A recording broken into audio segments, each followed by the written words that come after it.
Inspired by the book, The Dip, The Extraordinary Benefits of Knowing When to Quit, and When to Stick, by Seth Godin. I feel like giving up. We've all felt like that sometimes. If you are a kind of high-achieving, goal-oriented person, you've probably used to running into obstacles. Professional obstacles, personal obstacles, even obstacles related to personal fitness or winning board games. Most of the time, we deal with these obstacles by persevering. Most inspirational writing says, quitters never win, and winners never quit. Bad advice. Winners quit all the time. They just quit the right stuff at the right time. Most people quit. They just don't quit successfully. Society assumes you're going to quit, and they count on it. Many professions and marketplaces profit from quitters. If you learn about the systems that have been put in place that encourage quitting, you'll be more likely to beat them. And once you understand the common sinkhole that trips up so many people, you'll be one step closer to getting through it.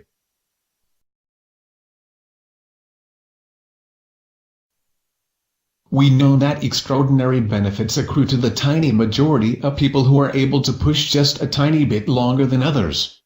But extraordinary benefits also accrue to the tiny majority with the guts to quit early and refocus their efforts on something new.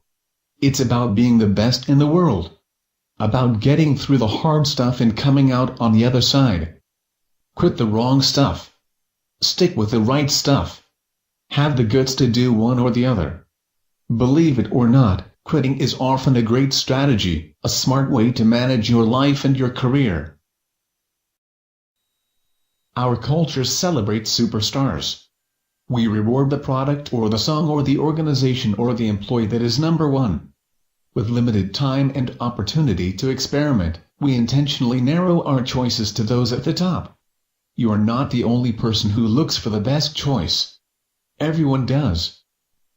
As a result, the rewards for being the best are enormous. Being at the top matters because there's room at the top for only a few. Scarcity makes being at the top worth something. If you are not going to put the effort to be the best, why bother? Are you hoping to become a success because you're the only one being considered? The reason that big companies almost always fail when they try to enter new markets is their willingness to compromise. They figure that because they are big and powerful, they can settle, do less, stop improvising before it is truly remarkable. They compromise to avoid offending other divisions or to minimize their exposure. So they fail.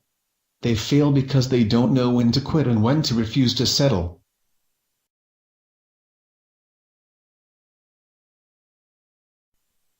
In school, we tell kids that once something gets too hard, move on and focus on the next thing.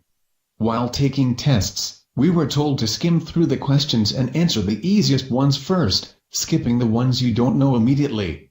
These are not good advice if you want to be the best at something. You can't skip the things you don't know. In fact, the people who are the best in the world specialize at getting really good at the questions they don't know. The people who skip the hard questions are in the majority, but they are not in demand. In a free market, we reward the exceptional. Most people will tell you that you need to persevere. To try harder, put in more hours, get more training, and work hard. But if all you need to succeed is not to quit, then why do we see individuals who are less talented win, or organizations less motivated succeed? The key to success is strategic quitting. It involves understanding the architecture of quitting.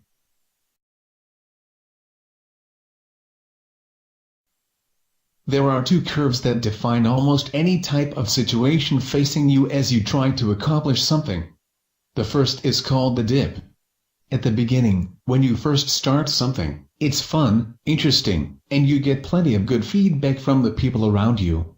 Over the next few days and weeks, the rapid learning you experience keeps you going. Whatever your new thing is, it's easy to stay engaged in it. And then the dip happens. The dip is the long slog between starting and mastery. It's the difference between the easy beginner technique and the more useful expert approach. It's the long stretch between beginner's luck and real accomplishment. Successful people don't just ride out the dip.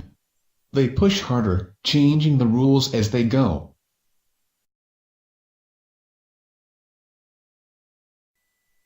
The dead end is a situation where you work and nothing much changes. It doesn't get a lot better, it doesn't get a lot worse, it just is. You just have to realize it exists, and when you find one, you need to get off it, fast. That's because a dead end is keeping you from doing something else. The opportunity cost of investing your life in something that's not going to get better is just too high.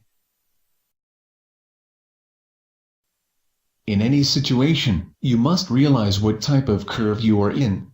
Stick with the dips, and quit the dead ends.